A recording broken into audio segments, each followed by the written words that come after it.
Hello, ಹಾ ಎಲ್ಲೋ ನಂದ್ 2,000 ಕೊಡ್ತೀನಿ ಅಂತ ಮೊನ್ನೆ ಇಸ್ಕೊಂಡ್ ಹೋಗ್ಬಿಟ್ಟು ಇನ್ನೂ ಕೊಟ್ಟಿಲ್ಲ. ಕೊಡ್ತೀನಿ ಮಚ್ಚ. ಯಾವಾಗ ಕೊಡ್ತೀಯಾ? ನಿಂಗೇನ್ 2,000 ತಾನೇ ಬೇಕು? ನಾನು ಕ್ವಶನ್ ಕೇಳ್ತೀನಿ, ಅದಕ್ಕೆ ಕರೆಕ್ಟ್ ಆಗಿ ಆನ್ಸರ್ ಕೊಟ್ಬಿಡು. 2,000 ಅಲ್ಲ, ನಿಂಗೆ 5,000 ಕೊಡ್ತೀನಿ. 5,000? ಹಾ ಸರಿ ಕೇಳೋ, ಅದ್ ಏನ್ ಕೇಳ್ತೀಯ ಕೇಳೋ. ಒಬ್ಬ ಅಪ್ಪ ಮನೆಗ್ ಬಂದಿ ಅವ್ರ ಮಗಂಗೆ ನಾಯಿ ಹೊಡೆದಂಗ್ ಹೊಡಿತಾನೆ, ಯಾಕಂದ್ರೆ ಅವ್ನ್ ಕುಡ್ದಿದ್ದ.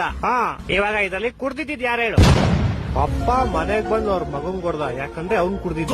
ಇಲ್ಲ ಅವ್ರ ಮಗ ಕುಡ್ದಿದ್ದ. ಇವಾಗ ನನ್ ಮಗ ಕುಡ್ದಿದ್ರೆ ಅಪ್ಪ ಅಂತಾನೆ, ಅಪ್ಪ ಅಂದ್ರೆ ಮಗ ಅಂತಾನೆ. ಹೊಟ್ಟೆ ಎಷ್ಟು ಉರ್ಸ್ತಾವ್ರು ಹೇಳ. ಇಲ್ಲ ಕ್ವಶನ್ ಚೆನ್ನಾಗಿಲ್ಲ, ಬೇರೆ ಬೇರೆ. ಸರಿ ಅಪ್ಪ, ಆಯ್ತು. ಈ ಕ್ವಶನ್ಗೆ ನೀನ್ ಬರೀ ಹೂನಾ ಅಂತ ಆನ್ಸರ್ ಮಾಡ್ಬೇಕಷ್ಟೇ. ಆಯ್ತು ಕೇಳು. ನಿಮ್ ಮನೆಯವ್ರು ಗೊತ್ತಾ ನೀನ್ ದಿನ ದೇವಸ್ಥಾನದ ಮುಂದೆ ಕೂತ್ಕೊಂಡು ಭಿಕ್ಷೆ ಬೇಡ್ತೀಯ ಅಂತ? ಹೂ ಗೊತ್ತು. ಗೊತ್ತಾ? ಇಲ್ಲ ಗೊತ್ತಿಲ್ಲ. ನಿಮ್ ಮನೇಲಿ ಗೊತ್ತಿಲ್ವಾ ನೀನ್ ಭಿಕ್ಷೆ ಬೇಡೋದು? ಒಂದೊಂದಲ್ಲ ಅದೆಲ್ಲ ಗೊತ್ತಿಲ್ಲ ನಂಗೆ. 2,000 ಹಿಂಗ್ ಕೊಡ್ತೀಯ ಕೊಡಲ್ವಾ? ಅಷ್ಟೇ ಸಾಕು. ಸರಿ ಆಯ್ತು, ಇದೊಂದು ಫೈನಲ್ ಕ್ವಶನ್ ಕೇಳಿಸ್ಕೊ. ಇದಕ್ಕೆ ನೀನ್ ಆನ್ಸರ್ ಹೇಳಿದ್ರೆ ನಿನ್ ಕಾಸು ನಿಂಗ್ ಸಿಕ್ದಂಗೆ ಅನ್ಕೋ. ಸರಿ ಆಯ್ತು ಕೇಳು. ದೇವ್ರಿಗೆ ಅಂತ ಮಾಡಿದ ಪ್ರಸಾದನ ಸ್ವಲ್ಪ ದೇವ್ರ ಮುಂದೆ ಇಟ್ಬಿಟ್ಟು ಆಮೇಲೆ ಎಲ್ಲಾರ್ಗು ಹಂಚ್ತಾರೆ. ಆದ್ರೆ ದೇವ್ರಿಗೆ ಅಂತ ಹಾಕಿದ ದುಡ್ಡನ್ನ ಸ್ವಲ್ಪ ಆದ್ಮೇಲೆ ಎಂತಕ್ಕೆ ಎಲ್ಲಾರ್ಗು ಹಂಚಲ್ಲ? ಹೌದು ಮಚ್ಚ, ಇಷ್ಟು ವರ್ಷದಿಂದ ಈ ಕ್ವಶನ್ ನನ್ ತಲೆಗ್ ಬಂದೇ ಇರ್ಲಿಲ್ಲ. ನಿನ್ ಕಾಸು ನಾನಲ್ಲ, ದೇವಸ್ಥಾನ ಪೂಜಾರಿ ಕೊಡ್ಬೇಕು. ಹೋಗೋರ್ನ ಕೇಳು. ಹ್ಞೂ ಮಚ್ಚ, ಇವಾಗ್ಲೂ ಕೇಳ್ತೀನಿ ತಾಳು.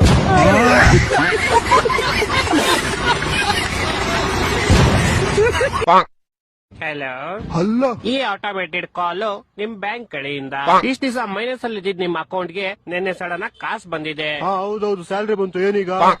ನಿಮ್ಮ ಕಾಸನ್ನು ಸೋಷಿಯಲ್ ವೆಲ್ಫೇರ್ ಅಂದ್ರೆ ಸಾಮಾಜಿಕ ಏನ ಅಂತಾರ ಬರ್ತೋಗ್ಬಿಡೈತೆ. ಲೈಕ್ ಎಕ್ಸಾಂಪಲ್ ಸೀವೇಜ್ ಕ್ಲೀನ್ ಮಾಡ್ಸೋದು, ರೋಡ್ ತಾರ ಹಾಕ್ಸೋದು ಅಂಡ್ ಮುಂತಾದವು. ಇದಕ್ಕೆ ನಿಮ್ ಪರ್ಮಿಷನ್ ಇದ್ರೆ ಹೂ ಅಂತ ಹೇಳಿ.